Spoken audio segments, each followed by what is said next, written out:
రీతు రీతు లాస్ట్కి వచ్చారు కాబట్టి లాస్ట్కి ఇచ్చా mic. You get more information out of it కదా. ముందుగా మీడియా వాళ్ళందరికీ హాయ్. నాకు మీరంటే కొంచెం అంటే చూసి మీరు అడిగే క్వశ్చన్స్ అంటే కొంచెం భయం, బట్ అందరిని ఇక్కడ చూడటం I feel so happy. No, నార్మల్గా నేను టీవీలో చూస్తూ ఉన్నాను, మళ్ళీ ఇక్కడ చూశాను, హాయ్ అని చెప్తున్నాను అంతే. ఏ నువ్వు ఒకటి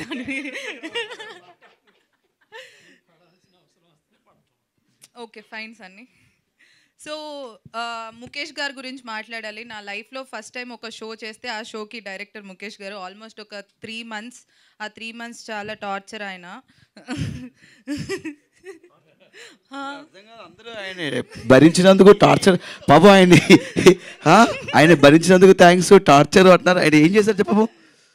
ఆయన ఏం అడిగినా అది కాదు, జస్ట్ ఇప్పుడు నా ఒక నిమిషం.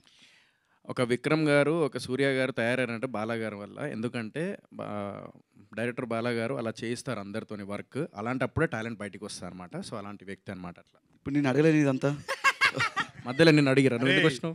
సాగు కొట్టారంటే నువ్వు చెప్పిన దానికి మేము అనిన దానికి అర్థం చేసుకోరు. ఇప్పుడు నువ్వు అన్నదానికి వాళ్ళు అపార్థం చేసుకుంటారు. భరించారంటే గ్రేట్ థింగ్స్ టేక్స్ టైం. అలాగే ఎవరైనా ఒక ప్రొడ్యూసర్ అయినా సరే ఇన్ని రోజులు లేట్ అవుతుందంటే బాధపడతారు. బట్ అది హిట్ అయ్యి ఇప్పుడు వాళ్ళు ఎలా అయితే నవ్వుతున్నారు. నేనేదో కామెడీ చేస్తున్నా, ఆయన ఏమో సీరియస్గా వచ్చి చెప్తారు మొత్తం. కామెడీ కాదు రే. Yeah thank you. So coming to బహిష్కరణ, నాకు అంజలి గారు అంటే చాలా ఇష్టం. సీతమ్మాకిట్లో సిరిమల్ల చెట్టు, తర్వాత రీసెంట్గా గీతాంజలి కూడా. అండ్ జర్నీ అయితే పిచ్చి పిచ్చిగా ఇష్టం. మీ డైలాగ్స్, మీ వాయిస్, మీ అంతా ఒక తెలుగు హీరోయిన్గా ఐ జస్ట్ లవ్ యూ అంజలి గారు. And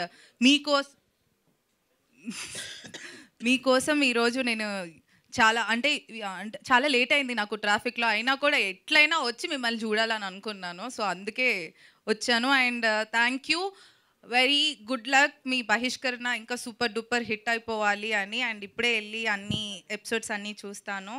and thank you so much Mukesh గారు అండ్ అంజలి గారు. సూపర్. అందరూ ఏదో చెప్తున్నారు సావగొట్ట, అది కాదు. అంటే బహిష్కరణ చూసాక మనకు అంజలి గారు